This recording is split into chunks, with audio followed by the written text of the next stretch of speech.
La rebelión de Satanás había de ser una lección para el universo a través de todos los siglos venideros. Darían testimonio de que la existencia del gobierno de Dios entraña el bienestar de todos los seres que Él creó. De esta manera, la historia de este terrible experimento de la rebelión iba a ser una perpetua salvaguardia para todos los seres santos. El que gobierna en los cielos ve el fin desde el principio. Aquel en cuya presencia los misterios del pecado y del futuro son manifiestos, contempla la realización de sus propios designios de amor y bendición. Y esto lo entenderán algún día todos los habitantes del universo, tanto los leales como los desleales.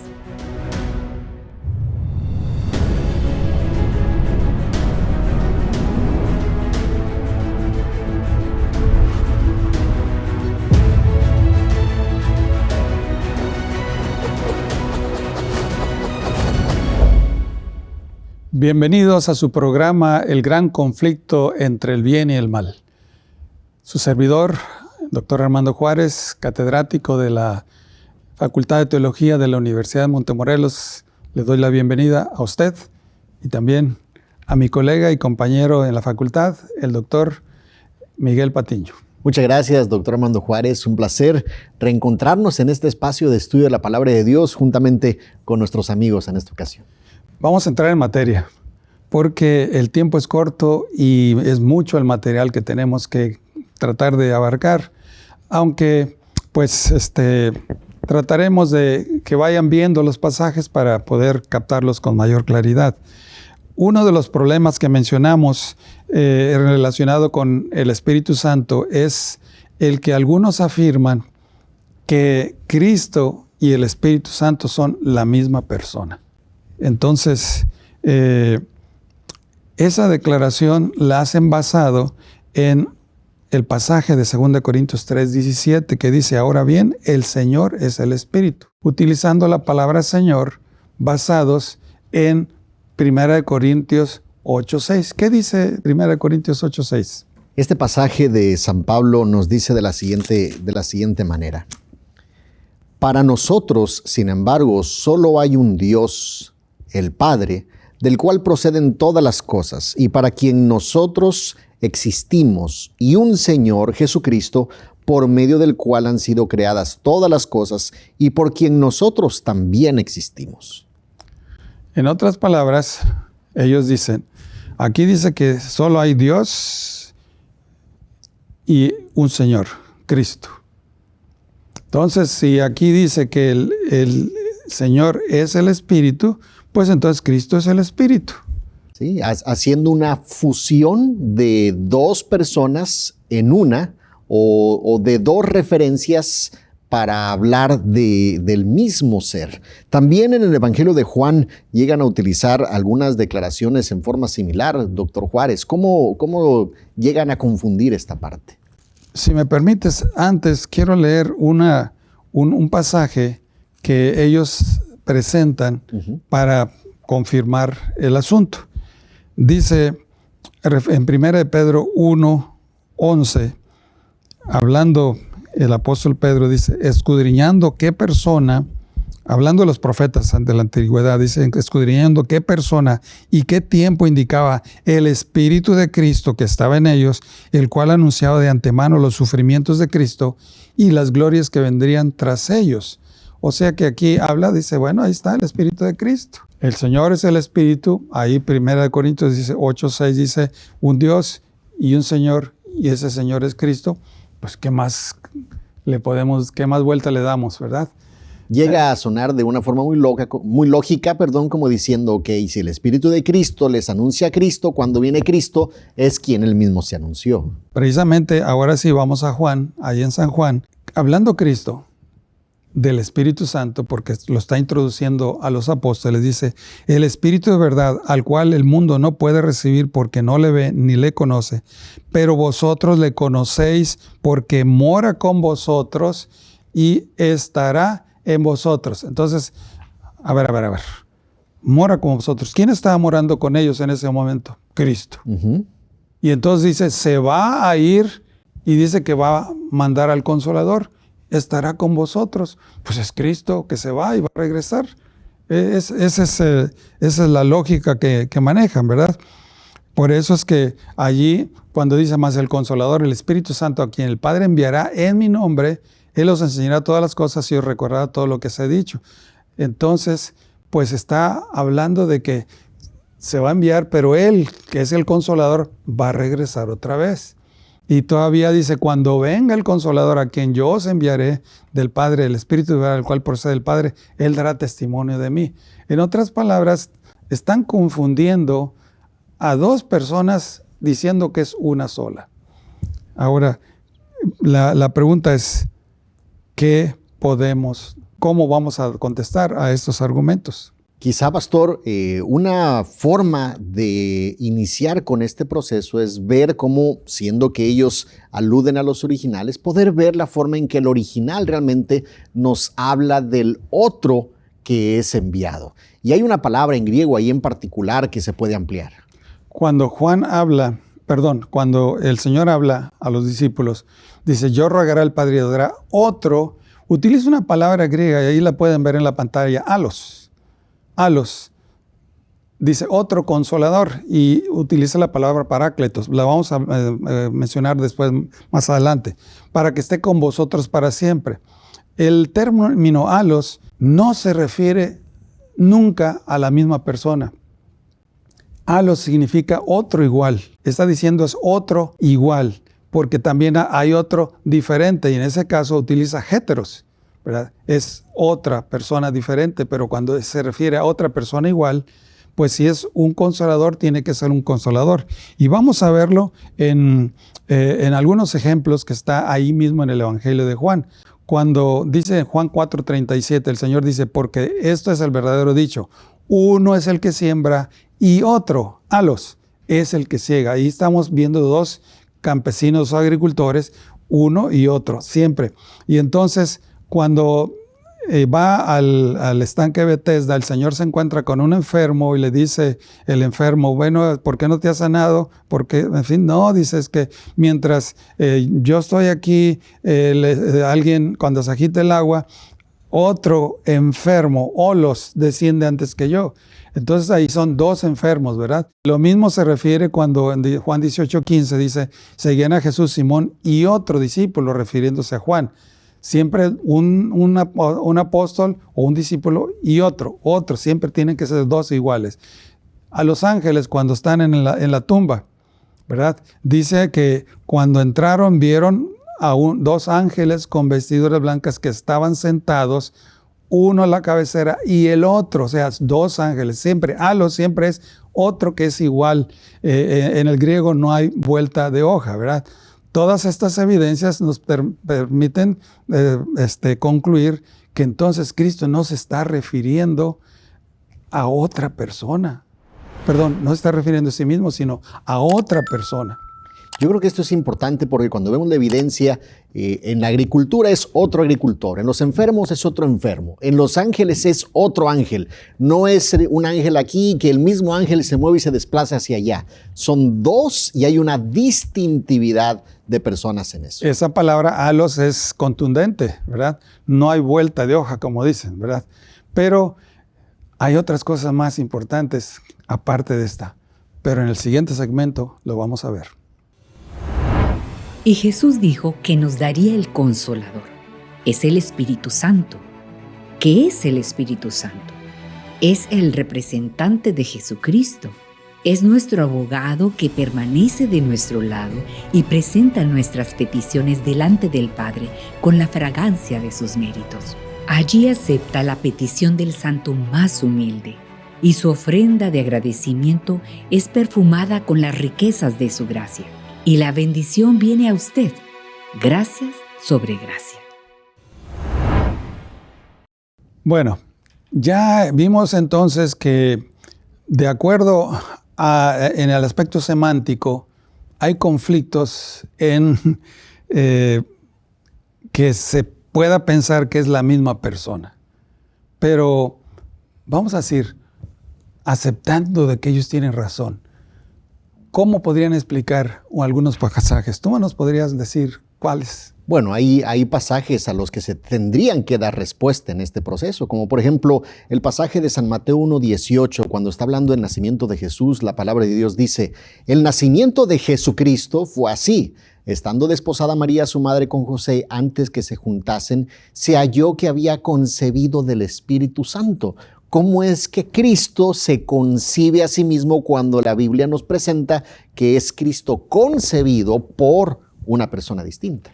Exactamente. Y podemos ver también en el caso del bautismo de Jesús. Dice que Jesús, después de ser bautizado, en Mateo 3:16, dice que subió del agua y aquí que los cielos fueron abiertos, se vio que el Espíritu de Dios descendía sobre él. A ver, entonces es Cristo mismo que está descendiendo. Un evento también que no podemos pasar por alto es el de Lucas capítulo 4, cuando se nos presenta la tentación de Jesús. El Evangelio nos dice textualmente: Jesús, lleno del Espíritu Santo, volvió del Jordán y fue llevado por el Espíritu al desierto. ¿Por qué es necesario decir que es llevado por el Espíritu cuando bien pudo haber dicho y él fue por sí mismo al desierto? Hay una contradicción si queremos mantenernos en la línea que es presentada. Bueno, ¿y qué en cuanto al nuevo nacimiento? Bueno, el nuevo nacimiento, ahí dice el Señor en San Juan capítulo 3, versículo 5, el que no naciere del agua y del Espíritu no puede entrar al reino de Dios. ¿Cómo pudo haberlo dicho si esa era la intención? Hay muchas cosas más que podríamos señalar, pero ahora vamos a cambiar otro término que es también importantísimo que lo entendamos. Cuando Jesús dijo allí en San Juan capítulo 14, versículo 16, dice: yo rogaré al Padre y os dará otro consolador. Utiliza la palabra parácletos en griego. Parácletos tiene varios significados, son varios términos que se pueden emplear para definirlo. Claro, este argumento que nosotros podemos compartir, que la palabra de Dios nos presenta, al hablar del Parácletos en San Juan 14:16, Juan 15:26, se le traduce como consolador. Pero podemos ver que en 1 de Juan capítulo 2, versículo 1, el mismo apóstol ahí dice: y si alguno hubiese pecado, abogado, Parácletos, tenemos para con el Padre a Jesucristo el justo. De una forma interesante, Cristo también es llamado el Parácletos. Es por eso que cuando habla del otro Parácletos, a los Parácletos, nos está haciendo referencia a otro que no es el mismo. Y que tiene que ser con las mismas características, porque siempre alos está refiriéndose a alguien similar, no a alguien diferente, ¿verdad? Este es un aspecto importante, por lo tanto, tanto Cristo es llamado Parácletos como el Espíritu Santo es llamado Parácletos, haciendo esta distintividad de personas con los mismos atributos y características. ¿Qué otra evidencia, pastor, podemos enfatizar? Bueno, cuando el Señor Jesús les dice a sus discípulos: no se turbe vuestro corazón, creéis en Dios, creed también en mí. En la casa de mi Padre hay muchas moradas. Voy pues a preparar lugar para vosotros. Y si me fuere y os preparare el lugar, vendré otra vez para tomarlos conmigo, para que ustedes estén conmigo para siempre. Todo en primera persona. ¿Por qué cuando habla del Espíritu Santo que va a venir, si es el mismo, dice: bueno, yo me voy al Padre y entonces pues le voy a pedir que me cambie mi naturaleza humana para que yo pueda venir como Espíritu Santo? Él podría haber dicho: para que entonces yo estoy con ustedes para siempre, ¿verdad? Pero ¿cómo es que dice, por ejemplo, Juan 14:17, dice: el Espíritu de verdad, al cual el mundo no le conoce, porque no puede recibirle, tercera persona, porque no le ve, no le conoce, pero vosotros le conocéis porque mora con vosotros y estará en vosotros. Está hablando en tercera persona, no está hablando en primera persona. Esto se convierte en un conflicto, ya que evidentemente Cristo sí hablaba en primera persona cuando se refería a sí mismo, y aquí lo hace del Espíritu Santo como otro que viene en el proceso. Ahora, pastor, podemos también enfatizar el asunto de cómo Cristo y la glorificación. Este proceso de glorificarse, la Biblia nos dice que no somos nosotros los que nos glorificamos a nosotros mismos. ¿Cómo esto puede ser utilizado como evidencia respecto al Espíritu Santo? Bueno, la palabra de Dios es bien clara: alábete el extraño, no tu propia lengua.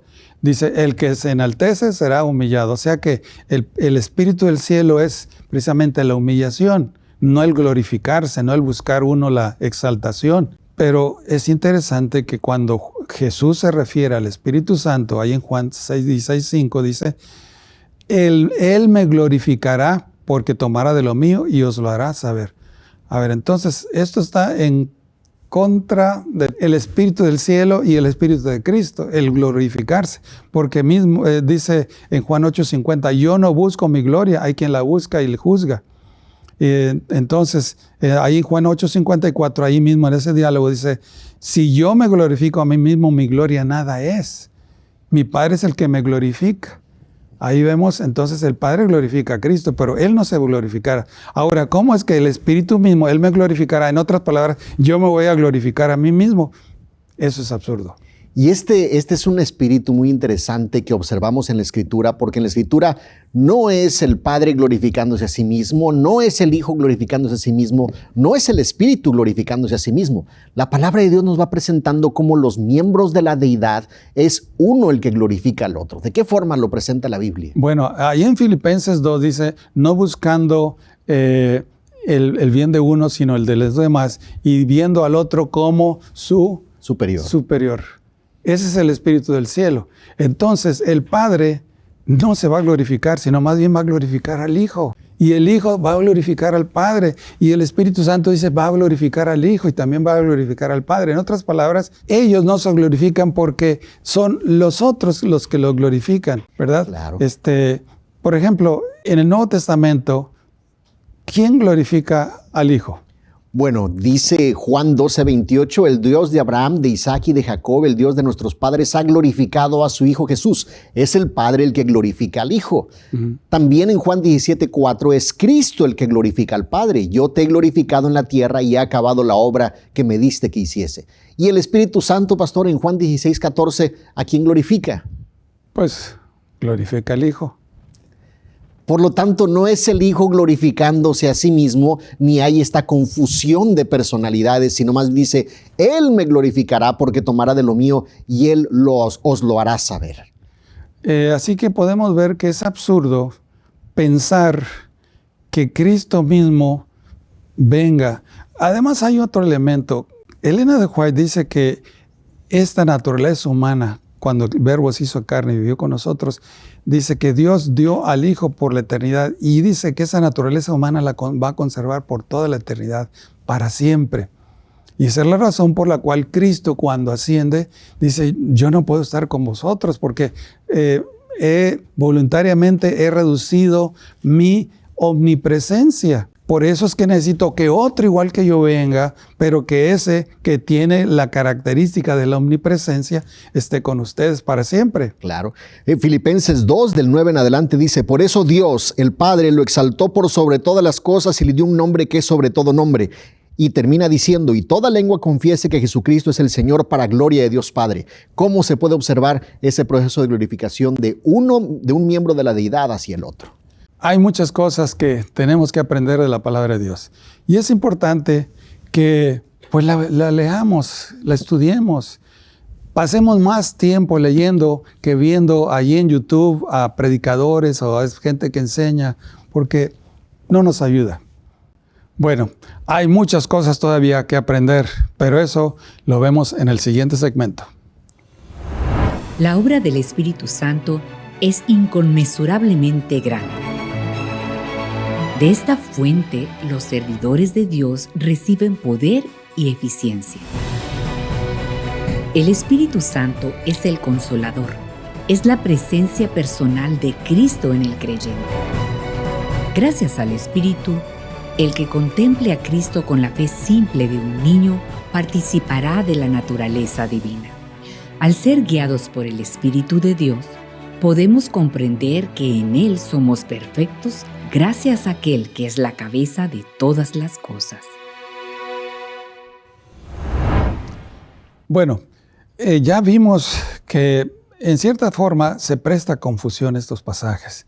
Y más cuando lo miramos en el espectro del Antiguo y el Nuevo Testamento, porque en el Nuevo Testamento se habla de Jehová, se habla del Señor, se habla del Espíritu de Jehová, el mensajero de Jehová, se habla de Adonai, bueno, y en el Nuevo Testamento igual Dios, el Padre, Cristo, el Hijo, el Señor, el Espíritu, Espíritu de Cristo, Espíritu Santo, en fin, se utilizan muchos términos y como que esto sí se presta a confusión, pero ¿cómo le podemos hacer para poder distinguir? ¿Hay confusión o hay otro aspecto que no hemos visto? Un elemento muy importante, pastor, cuando nosotros estamos tratando de justificar un punto de vista, debemos ser cuidadosos en no utilizar la metodología del texto prueba, es decir, que con un versículo queramos desarrollar una enseñanza, sino ver más bien en el rompecabezas bíblico cómo es que esto se va desarrollando. Por ejemplo, tenemos la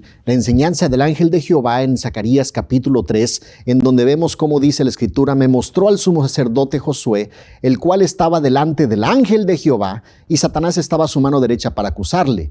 Y dijo Jehová a Satanás: Jehová te reprenda, oh Satanás, Jehová que ha escogido a Jerusalén te reprenda.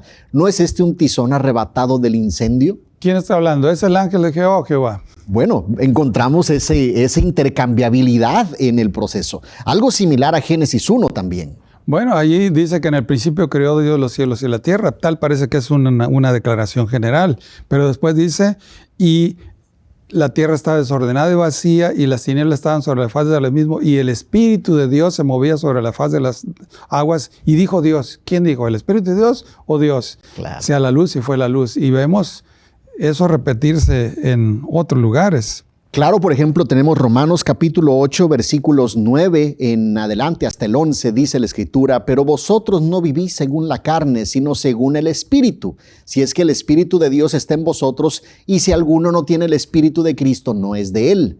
Pero si Cristo está en vosotros, el cuerpo en verdad está muerto a causa del pecado, pero el Espíritu vive a causa de la justicia.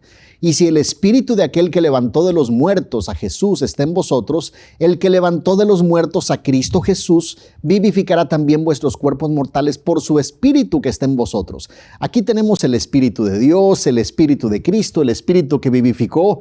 Pastor, hay una intercambiabilidad interesante. Sí, bueno, si lo queremos mirar desde una perspectiva, es una confusión. ¿Cuál espíritu? ¿El espíritu de quién? Claro. Pues la verdad que uno dice, bueno, ¿de quién está hablando? Habla del Espíritu de Dios, Espíritu de Cristo, el Espíritu de aquel que levantó a Jesús, el que levantó de muertos a Jesús vivificaba vuestros espíritus por el Espíritu que está en... Si lo miramos así, pero si vemos que realmente el apóstol lo usa, aún en el sentido poético, como se usa en la poesía hebrea, que se dice una declaración, se vuelve a decir lo mismo, pero en otras palabras, pero sí es lo mismo. Yo creo que ese es el mismo espíritu en el que está escribiendo aquí, donde no hay diferencia entre el espíritu de Dios, Espíritu de Cristo, Dios. No son las mismas personas, es la misma función, pero hablando las tres personas realizando la misma función. Claro, porque no es, y esto es importante enfatizarlo, no es el mismo Dios tomando distintos modos, es tres personas llevando a cabo distintas funciones para la salvación. O las mismas funciones porque están unidos en propósito, ¿verdad? Que transmite el concepto de triunidad y este concepto, desde luego, también de distintividad entre los tres. A ver, vamos a analizar el Antiguo y el Nuevo Testamento, ¿verdad? Vamos a ver cómo el Antiguo Testamento hace la declaración y es una persona y acá es otra persona. Un ejemplo lo vemos en el Salmo 68, los versos 17 y 18. Dice: subiste a lo alto, cautivaste la cautividad, tomaste dones para los hombres y también para los rebeldes, para que habite entre ellos Jehová Dios. Y en el Nuevo Testamento, en Efesios 4, 7 y 8, dice: pero a cada uno de nosotros se nos ha dado gracia en la medida en que Cristo ha repartido los dones. Aquí coloca a Cristo como aquel Jehová Dios del Antiguo Testamento, y por eso agrega: cuando ascendió a lo alto, se llevó consigo a los cautivos y dio dones a los hombres. Por lo tanto, el Jehová del Antiguo Testamento es identificado como el Cristo en el Nuevo Testamento. Pero ahora vamos a ver en el sentido del Espíritu Santo. Por ejemplo, Jehová y el Espíritu. Bueno, el pasaje que mencionamos incluso en otra ocasión, pero es muy válido refrescarlo en este episodio, es Isaías capítulo 6, versículos 8 y 9. Cuando Isaías tiene la visión del trono de Dios, dice: después oí la voz del Señor, Adonai, que decía: anda y di a este pueblo, oíd bien y no entendéis, ved por cierto, mas no comprendáis. ¿Cómo este Señor es visto en el Nuevo Testamento, doctor Juárez? Bueno, y Pablo lo dice y señala exactamente a quién se está refiriendo. Dice: como no estuviesen de acuerdo entre sí, al retirarse les dijo Pablo en esta palabra: bien habló el Espíritu Santo por medio del profeta Isaías a nuestros padres, diciendo: ve a este pueblo, diles, de oído oiréis y no entenderéis, y viendo veréis y no percibiréis. Ahí dice que el Espíritu Santo, y acá habla de que es Jehová, que es Adonai. De una forma también muy similar, el siguiente pasaje que tenemos en pantalla es el del Salmo 95, cuando dice: venid, adoremos y postrémonos, arrodillemos delante de Jehová, a nuestro Hacedor, porque Él es nuestro Dios. Y luego dice: si oyereis hoy su voz, no endurezcáis vuestro corazón como en Meriba, como en el día de Masá en el desierto. En el Nuevo Testamento, Hebreos capítulo 3, versículos 7 y 8, aplica este Jehová nuestro Hacedor, ¿de qué forma y en quién, doctor Juárez? Bueno, por eso dice el Espíritu Santo. Mientras que acá dice Jehová nuestro Hacedor, aquí dice el Espíritu Santo: si oyeres hoy su voz, y vuelve a decir: no endurezcáis vuestros corazones como en la provocación, el día de la tentación en el desierto. ¿Es confusión o es unidad en la función? Y unidad en función y en propósito, desde luego. Este propósito de rescatar a la humanidad en medio del conflicto entre el bien y el mal. Cuando nosotros pues vamos viendo esto, ¿qué más evidencia encontramos? Bueno, vemos cuando, por ejemplo, se dice que Cristo resucitó y que el Padre lo resucitó. Por ejemplo, en el 10:40 dice: o sea, Cristo, Dios levantó el tercer día e hizo que se manifestase. Y acá dice Romanos: y si el Espíritu de aquel que levantó a los muertos, a Jesús, mora en vosotros. O sea, aquí estamos viendo que Dios lo resucita, el Espíritu lo resucita. Lo mismo sucede con las Escrituras. Toda Escritura es inspirada por Dios, y aquí dice: fueron inspirados por el Espíritu Santo. O sea, que todo eso demuestra, ¿verdad?, de que no hay confusión de personalidades, hay unidad de funciones, unidad de propósitos, unidad en la acción, porque Dios es una persona, pero son tres personas distintas. Y con esto nos terminamos, y les deseamos que la bendición del Señor los acompañe y los bendiga siempre.